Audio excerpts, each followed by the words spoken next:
இல்ல 2026 யார் தமிழக முதல்வரின் வேட்பாளர்? அந்த ஒரு கேள்வி இவங்க தான் உருவாக்குறாங்க.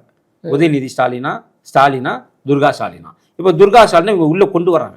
ஏன்னா இன்னைக்கு காலகட்டத்தில் அவங்க என்னைக்குமே அரசியல் பேசுனதே கிடையாது. ஆமா, அரசியல் மேடையில் அவங்க என்னைக்குமே இருந்ததே கிடையாது. அப்படிப்பட்டவங்க இன்னைக்கு என் கணவர் ஸ்டாலினை இப்போ நானும் மக்களுடன் இருக்க விரும்புகிறேன்னா என்ன அர்த்தம்? அது அந்த பேச்சுக்கான அர்த்தம் என்ன? அப்ப தானும் முதல்வராக வேண்டும், தானும் மக்களோடு பயணிக்க வேண்டும் அப்படிங்கிற ஒரு ஆசை தானே அது. இல்ல மகனை கூட முதல்வராக்க முயற்சி செஞ்சிருக்கலாம். எப்படிங்க?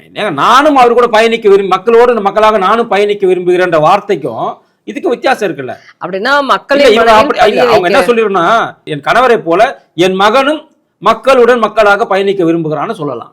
பயண முதல்வராக்கணும்னா இந்த அம்மா சொல்ல வேண்டிய அவசியம் என்ன? அப்போ இது எங்கேயோ ஒரு முடிச்சு அவங்க போடுறாங்க. ஸ்டாலினை ஹாஸ்பிட்டல் அட்மிட் பண்ண வச்சுட்டு அது ஒரு அனுதாபாலையில் ஓட்டு வாங்கி வெற்றி பெற்று ஒன்று உதயநிதியோ இல்லை துர்காமாவோ முதல்வர் ஆகணும்னு இவங்க நினைக்கிறாங்க. ஏன்னா இந்த தகுதி உதயநிதிக்கு கிடையாது. திமுக முதல்வராக கூடிய தகுதி உதயநிதிக்கு கிடையவே கிடையாது, துளியும் கிடையாது.